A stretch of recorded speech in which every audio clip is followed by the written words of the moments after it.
뉴욕에 가시면 자유의 여신상이 있습니다. 자유의 여신상이 이렇게 있지 않습니까? 뭘 들고 있는지 기억나세요? 네. 사진을 벌써 띄워줬네. 괜찮아요. 다 봤어요. 자, 오른손에는요, 횃불을 들고 있고, 왼손에는 법전을 들고 있습니다. 저 횃불은요, 이전에 어둠 가운데 그리고 속박된 삶을 살았던 사람들을 환영하는 자유를 상징하는 것입니다. 바다를 건너서 어둠 가운데 신앙의 자유가 없었어요. 노예로 살았던 사람들, 신분의 자유가 없었어요. 그들을 환영하는 자유와 희망의 메시지를 담고 있는 것이죠. 횃불입니다. 그리고 저 왼손에 있는 저 돌판은요, 법전인데요. 누구든지 이 나라에서 살 수 있습니다. 그러나 한 가지, 우리나라에서 이 법은 지켜주기 바랍니다. 이 법을 지키지 않으면 이 땅은 또다시 다른 형태의 어둠의 노예로 살 수 있기 때문입니다. 그래서 지금 이 유명한 이 자유의 여신상은 한 손에는 자유와 희망을 상징하는 횃불을, 그리고 다른 한 손에는 새로운 땅 신대륙에서 그들이 지켜야 되는 규칙, 삶의 기준이 되는 법이 기록된 돌판을 손에 들고 있는 것입니다. 미국의 이민자들을 위해서 자유의 여신상이 세워졌다면 애굽을 떠나서 새로운 땅 가나안에 들어가서 살아야 되는 이스라엘 백성을 위해서 하나님께서는 모세에게 십계명을 주셨습니다. 한 손에는 지팡이를, 한 손에는 십계명 돌판을. 애굽에서 살던 이스라엘의 운명은 애굽의 노예 바로의 종으로 사는 것이었어요. 그들은 애굽에서 진흙과 볏짚을 이용해서 벽돌을 만들어서 바로 왕의 국고 성을 지어야만 했습니다.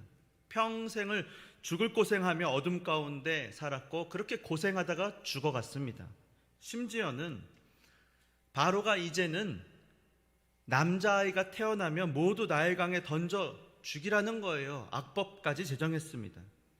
이스라엘이 할 수 있는 일이라고는 어둠 가운데 절망과 좌절 가운데서 탄식하며 부르짖는 것밖에는 없었습니다.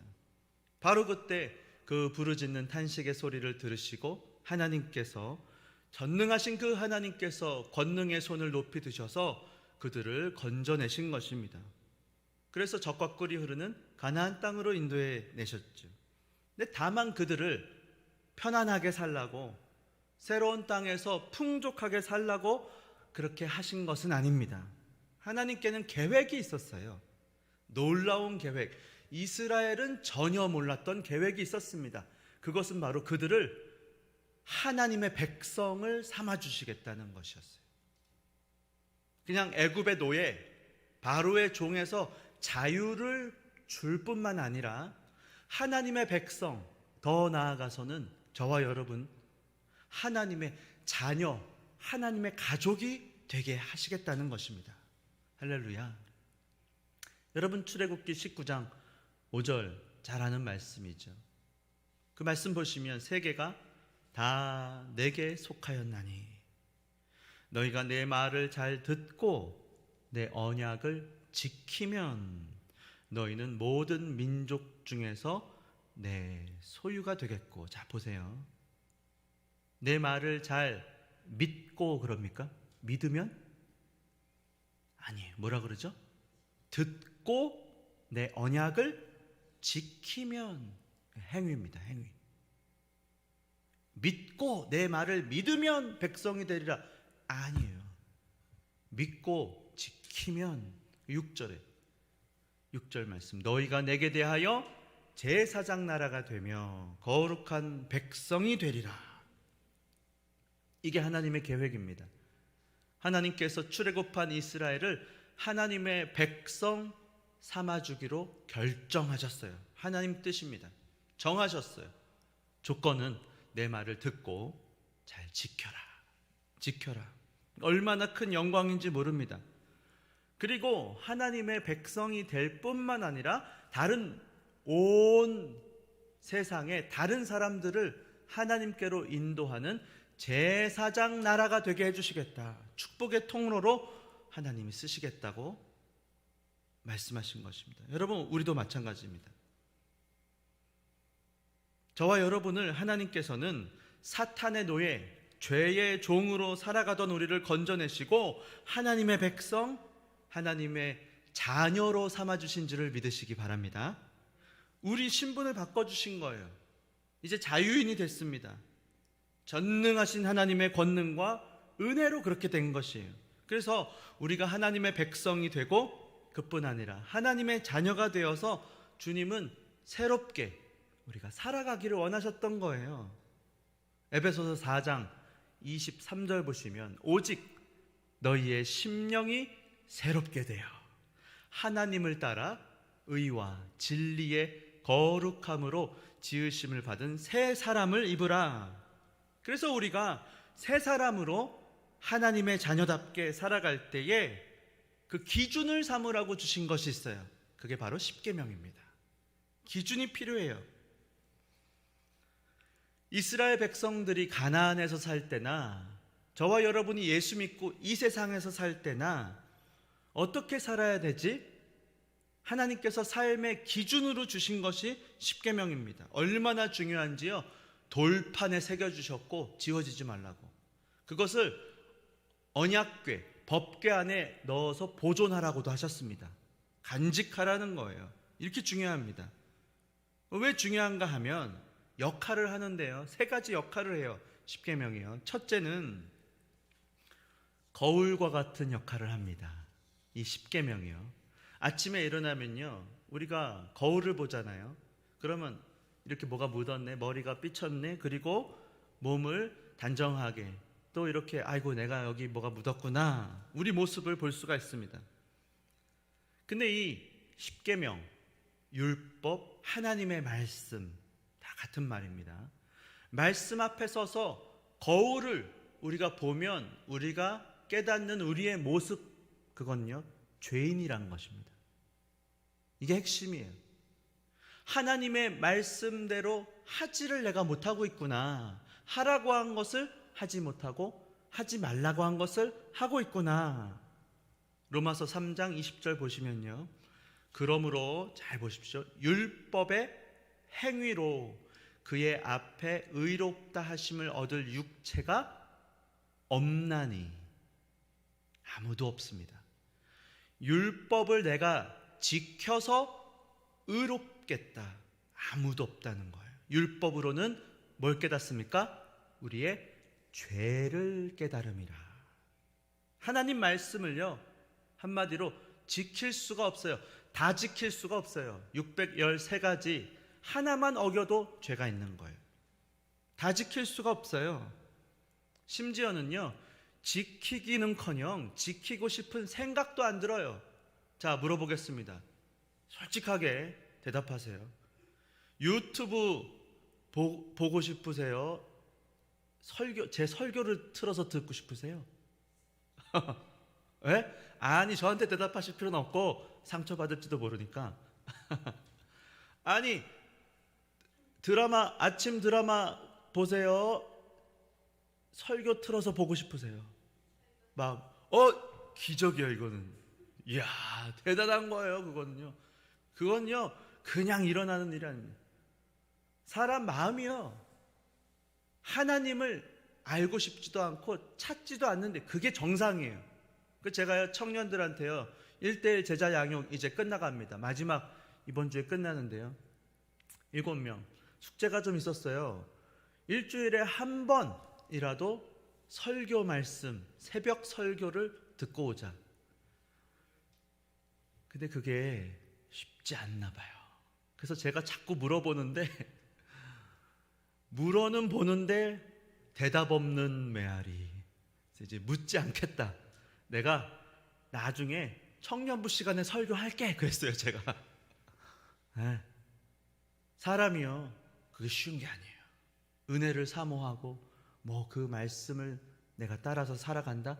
기적입니다. 정말 그런 마음이 생긴다는 것은 하나님이 특별한 은혜를 넣어주시는 거예요.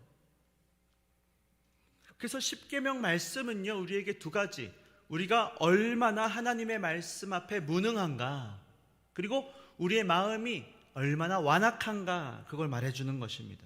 거울과 같은 거예요.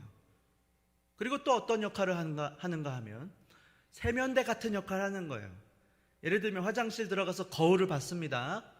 여기 뭐가 묻었네? 그러면 비누칠을 해갖고는 이렇게 세면대 씻어내잖아요. 하나님의 말씀 앞에 서면요, 우리가요 좌절하는 거예요. 절망하는 겁니다. 내가 또 죄를 지었구나, 나는 죄인이구나. 그때요, 그 말씀이 우리를 어디로 인도하는가 하면 예수 그리스도께로 나아가게 하는 것입니다. 나는 안 되는구나, 복음의 약속으로 우리를 인도합니다. 율법 앞에서 우리가 죄를 지었을 때 예수님이 우리에겐 필요해요.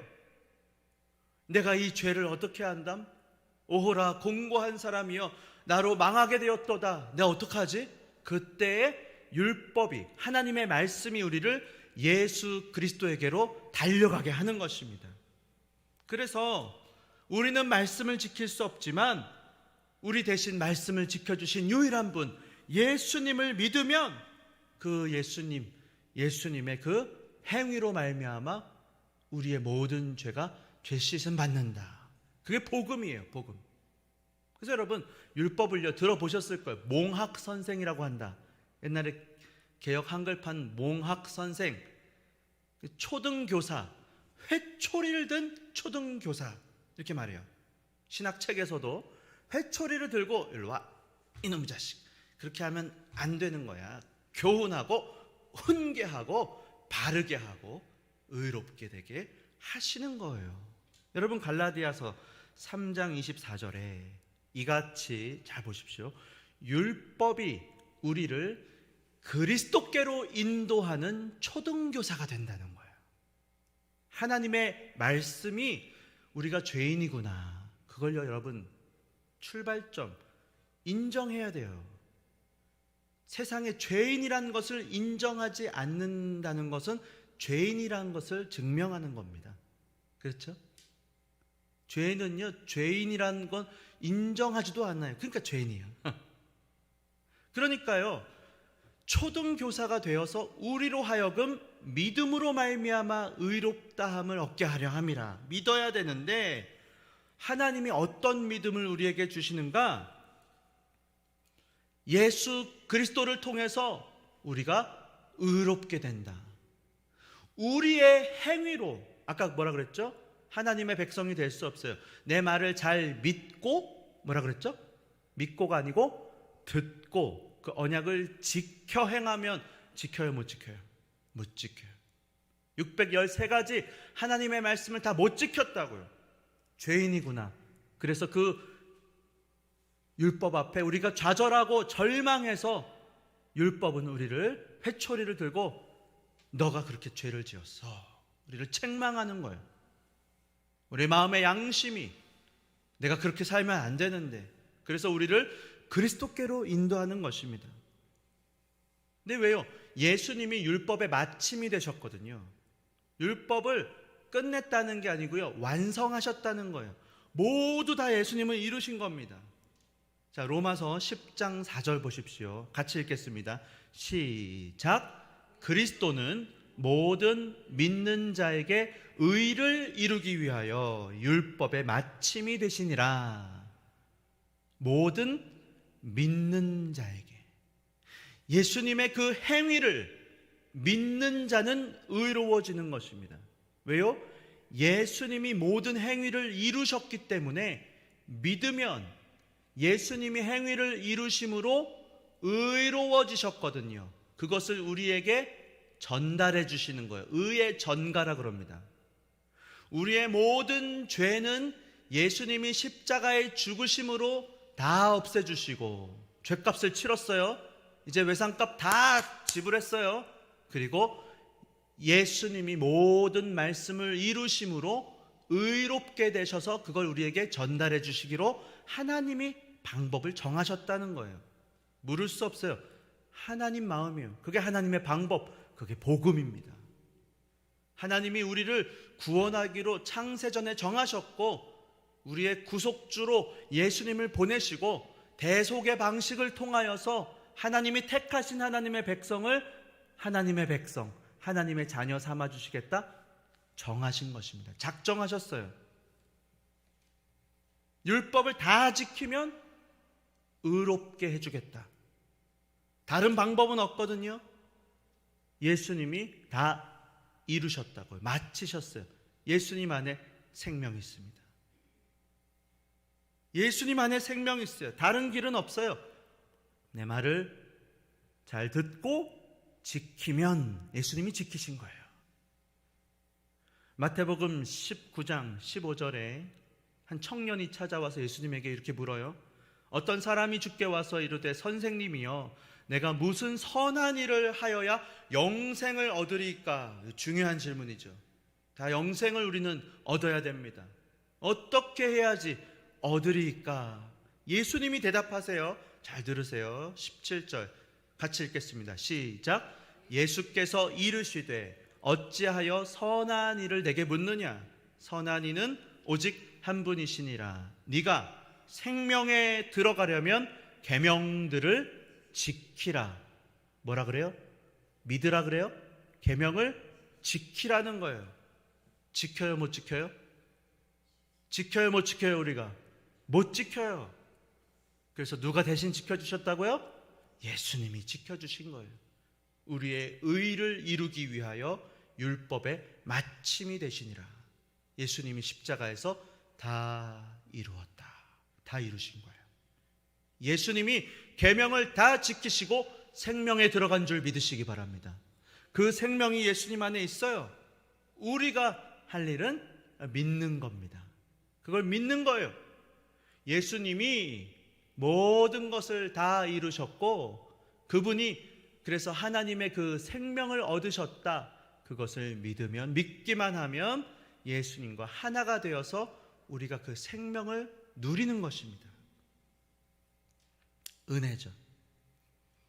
예수님의 행위로 얻으신 그 생명을 우리에게 거저 주시는 거예요. 요한복음 5장 24절 시작. 내가 진실로 진실로 너희에게 이르노니 내 말을 듣고 또 나 보내신 이를 뭐라 그래요? 믿는 자는, 자 아까 듣고 지키면 그랬죠. 이번에는 예수님이 내 말을 이제 듣고 나 보내신 이를 믿으라는 거예요. 왜요? 예수님 다 이루셨기 때문에 이제 믿으면 돼요. 믿는 자는 시작. 영생을 얻었고 심판에 이르지 아니하나니 사망에서 생명으로 옮겼느니라. 할렐루야. 잘 보십시오. 믿는 자는 영생을 얻었고, 이게 어떻게 가능해요? 영생을 어떻게 얻을 수 있는가? 아까 청년에게 계명을 지켜야 할지니라. 누가 지켰습니까? 예수님이 지키신 거예요. 지금 죽어도 천국에 가요 못 가요?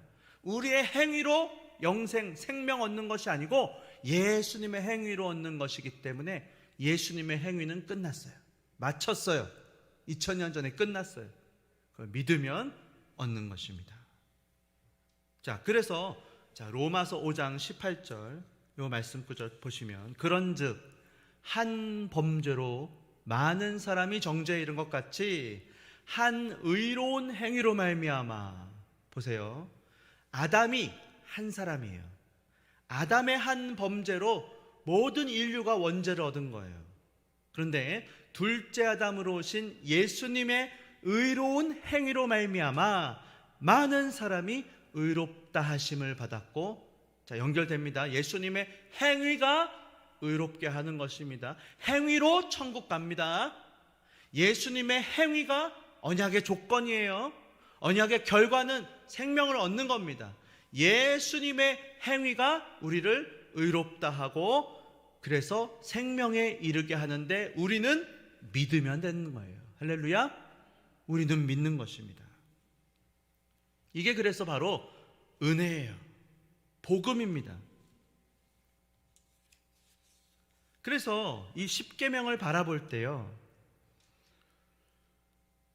나는 죄인이구나, 그걸 인정하시기 바랍니다. 거울이에요, 거울. 나는 다 이거 못 지키는데 어떡하지? 어머나. 그런데 하나님의 한 의가 나타나는 거예요. 나는 못했는데 예수님은 다 해주셨네. 너무 감사해. 그것을 믿으면 나는 다 구원 얻은 거네. 난 생명 얻었고 의롭게 됐네. 칭의함은 받았네. 하나님 감사합니다. 다시 한번 갈라디아서 3장 24절 한번 읽겠습니다. 시작. 이같이 율법이 우리를 그리스도께로 인도하는 초등교사가 되어 우리로 하여금 믿음으로 말미암아 의롭다함을 얻게 하려 함이라. 할렐루야. 이게 바로 복음입니다. 오직 믿음이에요. 믿음으로 말미암아 의롭다함을 얻으리라.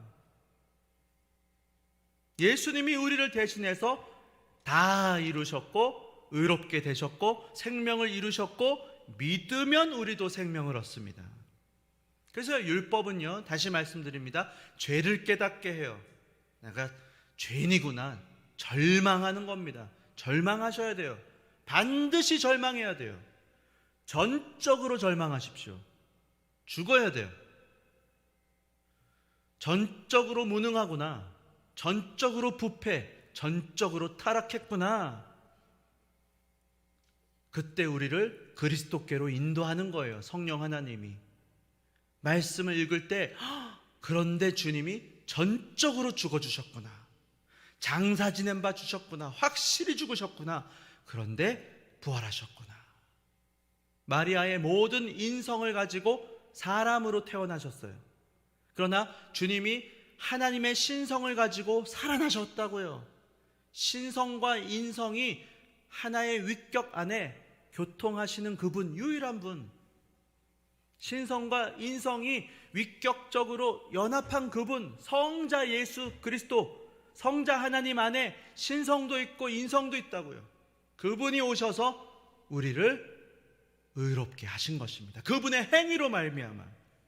그래서 거울처럼 우리의 죄를 보게 하시고 마치 세면대처럼 예수님께로 인도해서 우리의 죄를 깨끗이 씻어주시는 것입니다. 얼마나 감사합니까? 그러니까 마지막으로, 거울이고 세면대입니다. 마지막으로 너무 감사해서 이제는 내가 하나님의 기쁨이 돼야겠다. 내가 염치가 있지. 얼마나 감사해. 그 기준이 되는 것이 율법이에요. 그래서 율법이 또 필요한 거예요. 없어지는 게 아닙니다. 우리가 죄인이라고 말하고 예수님께로 인도하고 하나님 말씀이 끝이 아니에요. 예수 믿고 구원 받았어, 이게 덮어버리고 이제 끝이 아니에요. 예수를 믿었기 때문에 이제 이게 또 필요한 거예요. 왜요? 하나님의 기쁨이 되기 위해, 보답하기 위해서. 내가 주님을 어떻게 하면 기쁘게 할 수 있을까요? 세상은요, 진리가 없다고 말한다 그랬죠. 있다는 거예요. 길이 있다는 거예요. 마땅히 행할 길이 있다는 거예요. 사람들이 불안해요. 다 자기 말이 맞대요. 다 자기가 맞대요. 합리화, 핑계가 있어요. 다 인생의 이유가 있대요. 기준이 없는 거예요.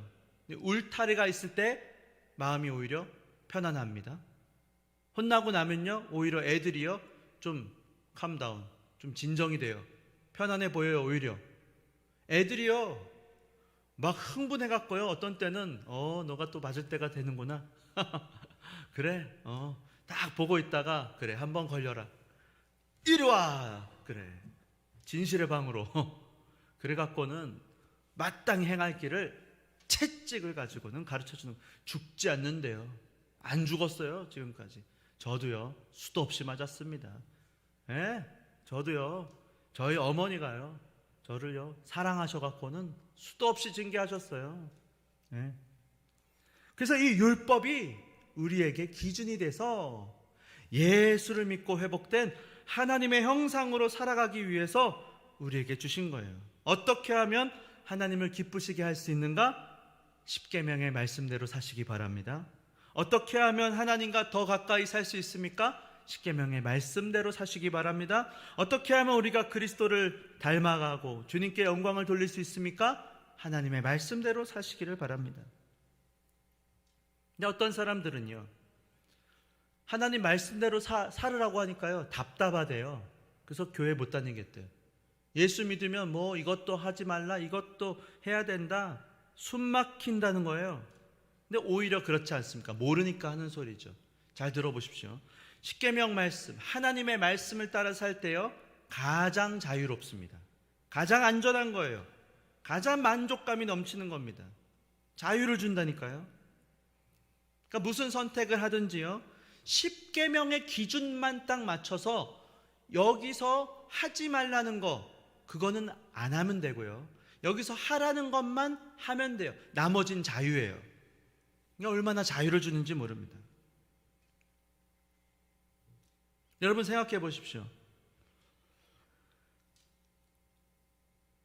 우리가 우리 인생 가운데 하나님께서 말씀을 따라서 살아서 이 세상에 하나님이 계신 것을 우리를 통해서 나타나게 하십니다. 내 인생에 하나님의 생각이 나의 생각이 되고, 하나님의 꿈이 내 비전이 되고, 예수님의 그 성품이 나의 인격이 되고, 성령의 그 능력이 나와 함께 할 때 우리를 통해서 막 하나님이 나타나요. 그때 우리가 얻을 수 있는 그 만족과 감사와 기쁨은요, 세상이 알 수가 없습니다.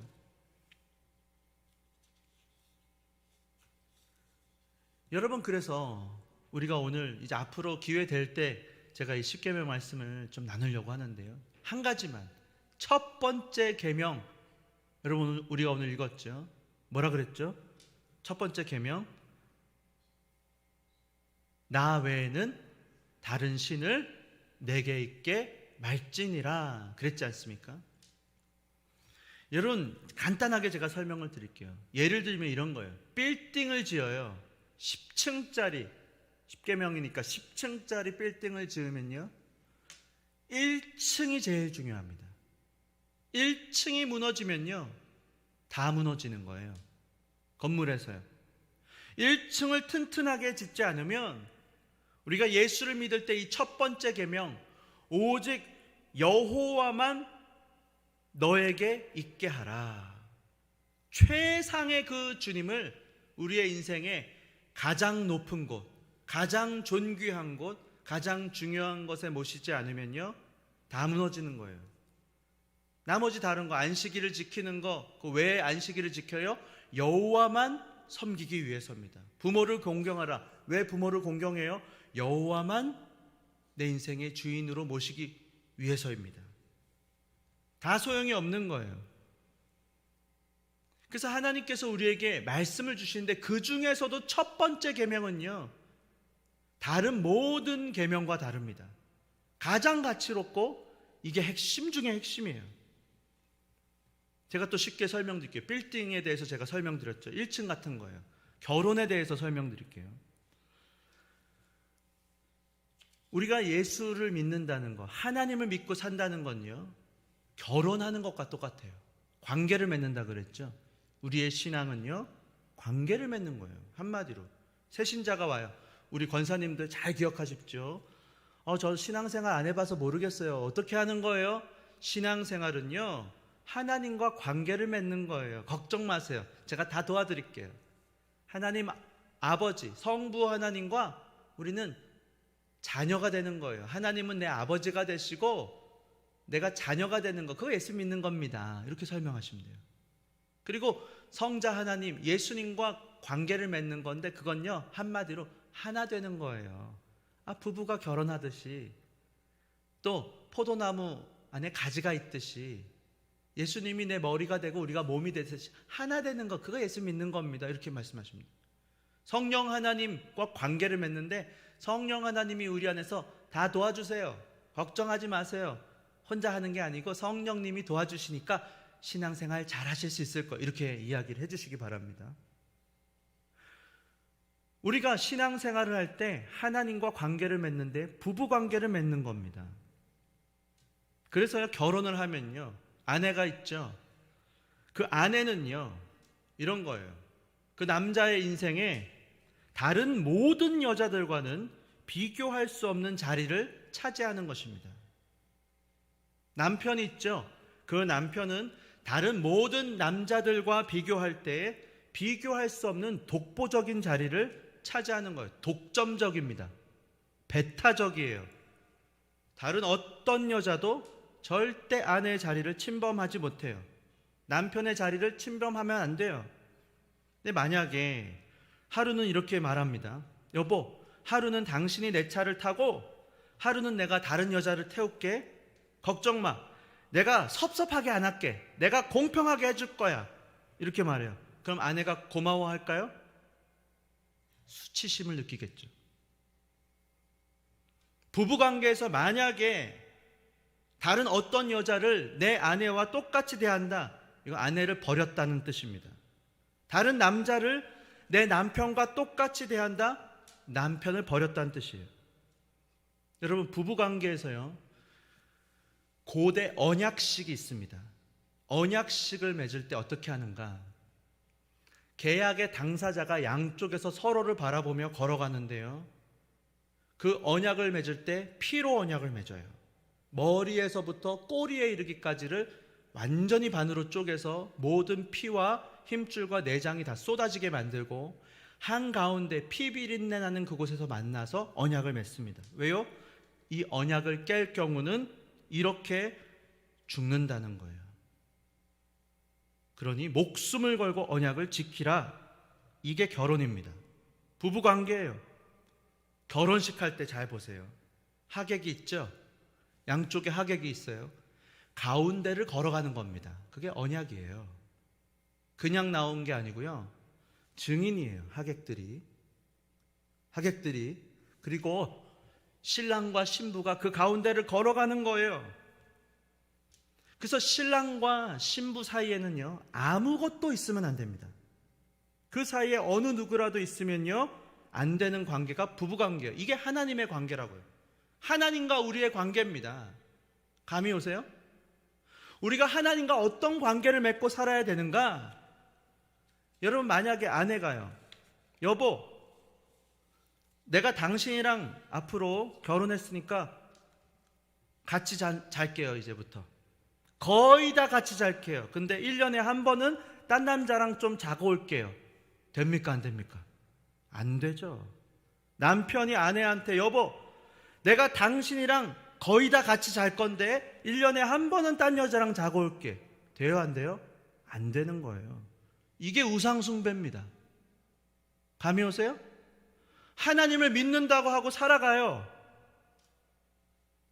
그런데 하나님과 나란히 무언가를 두는 거예요. 하나님에게 수치심을 주는 거예요. 모욕감을 주는 겁니다. 우리가 그런 관계를 맺고 있다면요, 부부간에 우상숭배하고 있는 거예요.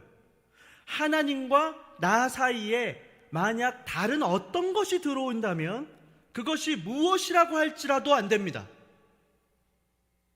이게 바로 첫 번째 계명이 말하는 거예요. 나 외에는 다른 무엇도 있게 하지 말지니라. 그게 하나님의 한 가지 요구하시는 겁니다. 나만 바라봐. 독점적으로, 배타적으로. 이스라엘이요, 한 번도 멈춘 적이 없었어요. 제사를요. 그런데요, 번제, 소제, 화목제, 속건제, 속죄제 끊임없이 제물을 불태웠고 피가 흘러내렸습니다. 제사장들이 나서서 끊임없이 제사를 했습니다. 근데 하나님이요, 기뻐하시기는커녕 분노하셨고 슬퍼하시고 포로로 버려버리세요. 왜 그러셨을까요? 이사야 29장 13절에 주님의 마음이에요. 이게 주께서 이르시되 이 백성이 입으로는 나를 가까이하고 입술로는 나를 공경하나 그들의 마음은 내게서 멀리 떠났나니. 입으로는, 입술로는, 겉으로는 위하는 척하지만 마음은 떠났다는 거예요. 그들이 나를 경외한다고 하는 것은 사람의 계명으로 가르침을 받았을 뿐이라 전혀 하나님 앞에 마음이 없다는 겁니다. 여러분, 아합 왕 시대도요, 이스라엘이 하나님을 섬겼거든요. 하나님께서요, 엘리야 선지자를 통해서 이렇게 책망하십니다. 열왕기상 18장 21절. 엘리야가 모든 백성에게 가까이 나아가 이르되 너희가 어느 때까지 둘 사이에서 머뭇머뭇하려느냐. 둘 사이에서 머뭇하려느냐? 여호와가 만일 하나님이면 그를 따르고 바알이 만일 하나님이면 그를 따를지니라 하니, 넘겨주세요. 백성이 말 한마디도 대답하지 아니하는지라. 고민하고 있는 것 같아요. 갈등하는 것 같아요. 하나님과 바알을 나란히 뒀어요. 지금 하나님 버려버리는 겁니다. 모욕하는 거예요. 수치심을 느끼게 하는 겁니다. 하나님이 계셔야 할 자리, 그 자리에 다른 것을 두지 마시기를 바랍니다. 남편이 아내를 다른 어떤 여자와 나란히 하면요, 매우 큰 수치를 주는 겁니다. 독점적 자리, 배타적 자리, 그 자리를 넘보는 것, 언약을 깨뜨리는 죄를 범하는 거예요. 이게 바로 1계명에서 말하는 거예요. 두 가지 비유를 기억하세요. 10층짜리 건물을 지을 때 어디가 제일 중요하다고요? 1층이 중요해요. 다른 모든 계명 왜 그걸 지켜요? 다른 것, 어떤 것도 하나님과 나 사이에 있게 하지 않으려고 지키는 거예요. 주의를 지키는 것, 또 부모를 공경하는 것, 살인하지 않는 모든 것들 다 하나님을 독점적, 배타적 위치에 모시려고 하는 것입니다. 마치 결혼관계 같아요. 그래서 바라기는 인생의 최상의 자리에 주님을 모시기를 바랍니다. 망설이지 마십시오. 1초도 망설이면 안 돼요. 그리고 만약에 조금이라도 모호한 게 있으면요, 지체 없이 돌이키시기 바랍니다. 이거 지금 신앙생활에서요, 죽고 사는 문제예요. 내 말을 듣고 지키면, 내 언약을 지키면 너는 거룩한 백성이 되리라. 우상을 몰아내시기 바랍니다. 원칙이 있어요. 무자비하게 몰아내야 돼요. 무정하게 끊어내야 돼요. 무관용입니다. 자비는 없어요. 예의 갖출 필요 없습니다.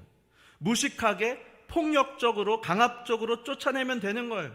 잘 들으세요. 선박이 있어요. 큰 선박이 있거든요. 그러면요, 1년에 한 차례씩 도크 위에 올린대요. 왜요? 그 배 밑에 조개가 붙는데요, 따개비가 붙는데요. 그거를요 무자비하게 다 잘라낸다는 거예요. 왜요? 무거우니까, 연료가 많이 들고 위험해지니까요. 배가 부식되고 좋을 게 하나도 없대요. 누가 그렇게 하셨습니까? 예수 그리스도. 십자가를 못 박고 죽으시기 전에 예루살렘 들어가서 하나님이 마치 무슨 목적이 있는 것처럼 뚜벅뚜벅 성전으로 걸어가시더라는 거예요. 그 다 이유가 있어요. 메시지가 있는 겁니다. 그리고 성전이 더럽혀졌다, 끈이나 채찍을 만들어서 소나 양을 몰아내시는데 뒤집어 엎으셔요. 어떤 예의도 없습니다. 자비도 긍휼도 인내도 보이지 않아요. 무식하게, 무정하게, 무자비하게 쫓아내는 겁니다. 예수님은요, 분노하지 않으시는 분이 아닙니다. 어디가 예수님이 분노를 참으셨어요? 분노하십니다. 마귀가요, 광야에서 예수님을 시험하거든요. 마귀가 이렇게 말해요. 저 지극히 높은 산에 데리고 가서는 천하만국과 영광을 보여주며 엎드려 절하면 모든 것을 주리라. 주님이 뭐라고 하셨는지 아십니까? 사탄아 물러가라. 근데 이 말 우리나라 말로 하면요, 꺼져라 이 새끼야, 꺼져라 이 사탄 새끼야, 이거예요. 꺼져라 이 새끼야, 이렇게 말씀하시죠. 독사의 자식들아 그러죠. 꺼져 이 새끼야. 저렇게 버릇없고 어떻게 예수님이 무례하고 무지하고 무식하고 무자비하고 무정한 말을 할 수 있을까? 그렇지 않습니다. 사탄이 그 누구라도 우리 마음의 왕좌에, 하나님의 자리에 무언가를 끼워 넣으려고 한다면 무자비하게, 무식하게, 무례하게 쫓아내야 되는 것입니다. 꺼져라. 왜 그럴까요? 이건요, 죽고 사는 문제이기 때문이에요. 우리의 존재와 직결되는 죄악이기 때문입니다. 바라기는 주님만을 여러분 마음의 최상의 자리에 모시기를 바랍니다. 하나님만을 사랑하는 거예요. 그게 예수 믿는 겁니다. 나란히 두는 건요, 수치라 그랬어요. 모욕을 주는 거예요. 주님을 모욕하지 마십시다. 언약이에요. 언약 관계라고요. 남편이 아내가 남편으로 관계를 맺고 사는 거, 그게 이런 언약의 의미입니다. 다른 무엇이라도 넣는 건요, 모욕적인 처사예요.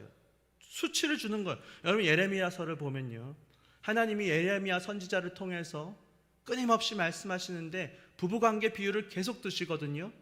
예레미야 2장 2절을 보시면요, 이렇게 말씀하세요. 가서 예루살렘 귀에 외칠지니라.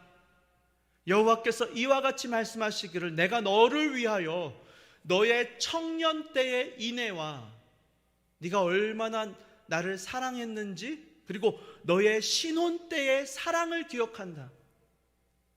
주님과 부부관계를 맺어서 그 신혼 때 사랑을 기억한다는 거예요. 곧 씨 뿌리지 못하는 땅 그 광야에서 나를 따랐다. 주님이 불기둥으로 구름기둥으로 가시면 그냥 따라다녔어요. 신랑 되시는 예수 그리스도 신부인 교회는요, 그냥 따라다녔어요. 순종했습니다. 그런데 어떻게 됐대요? 24절에 주님이요 이렇게 말해요. 이스라엘이 너는 광야에 익숙한 들 암나기들이 됐다는 거예요. 청년 때 나를 사랑하고 신혼 때 첫사랑이 어디로 갔냐? 그들의 성욕이 일어남으로 헐떡거림 같았도다. 그 발전기에 누가 그것을 막으리요? 신랑과 신부가 서로에게 사랑을 고백하며 순전하게 살았는데 발정이 났대. 그것을 찾는 것들이 수고하지 아니하고 그 발전기에 만나리라. 만난다는 35절. 그러나 너는 말하기를 나는 무죄하니 그의 진노가 참으로 내게서 떠났다 하거니와 보라, 내 말이 나는 죄를 범하지 아니하였다 하였으므로 내가 너를 심판하리라. 예레미야 17장 5절 이렇게 경고하세요. 여호와께서 이와 같이 말씀하시니라.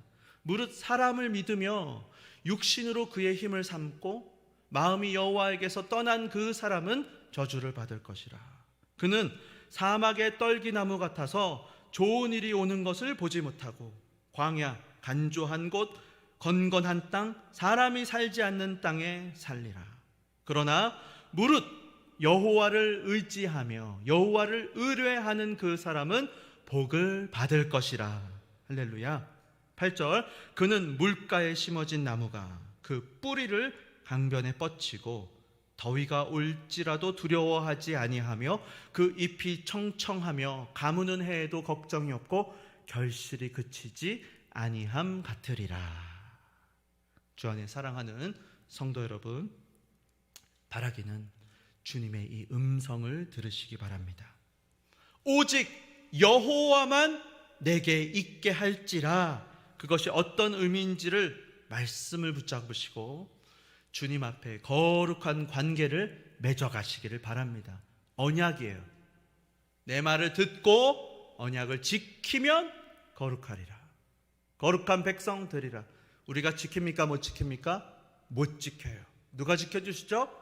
예수님이 지켜주세요. 그래서 우리는 절망하고 좌절하고 죄를 붙잡고 그리스도께로 나아가는 것입니다. 주님 앞에 고백하세요. 내가 죄인입니다. 그리고 그 십자가 앞에서 다시 살아나는 겁니다. 주여, 나는 할 수 없사오나 나는 죄인이오나 나는 크신 은혜와 사랑을 받았은즉 내가 이제 말씀대로 다시 옛사람을 버리고 새 사람이 되어 심령이 새롭게 되어 주님을 위해 살아가겠습니다. 그게 바로 예수 믿는 거예요. 날마다 그 일이 일어나는 거예요. 죽을 때까지. 회개는요 날마다 합니다. 회심은 한 번 해요. 그러나 우리는 모두 연약하기 때문에 새 사람이 돼도요 옛사람의 구습을 쫓는다고요. 하던 대로 해요. 이게 우리의 인생이에요. 우리의 총명이 어두워지고 무지하고 무감각하고 방탕과 방임에 빠져 살아요. 왜요? 성령의 역사하심이 없으면 우리는 다 그런 겁니다. 그러나 감사한 건 기준을 주셨어요. 율법, 십계명, 하나님의 말씀. 가장 중요한 건 첫 번째 계명. 아무도 하나님과 우리 사이에 있게 하지 마시기 바랍니다. 나란히 두는 것조차도 치욕, 수치, 모욕을 주는 거예요. 그런 마음으로 여러분 기억하십시오. 거룩하신 하나님 앞에서 출발하지 않으면요 신앙이 성장하지 않아요. 성숙하지 않습니다. 얕을 수밖에 없어요. 얼마나 이것이 정말 지엄한 명령인지, 하나님이 얼마나 흠이 없고 티가 없이 거룩하신 분인지, 그 거룩하신 하나님을 먼저 기억해야 돼요. 오늘날 세대가 사랑의 하나님을 먼저 말해요. 자꾸 거룩하신 하나님이 먼저예요. 거룩해요. 그때 공의 가운데 사랑이 의미가 있는 거예요. 공의 앞에 심판받아야 되는데 하나님이 은혜를 베풀어 주실 때 감사한 겁니다. 사랑을 먼저 말하면요, 다 용납해 주면요, 감사하지 않아요. 애들도요, 처음부터 탕수육 사주고 그러면 짜장면 마시는지 몰라요. 짜장면 10번 먹다가 어느 날 한번 할아버지가 탕수육도 사줘? 네. 여기 반짝 이렇게 가루가 맛있다 이렇게 되는 거예요. 하나님 앞에, 거룩하신 하나님 앞에 살아가시기 바랍니다.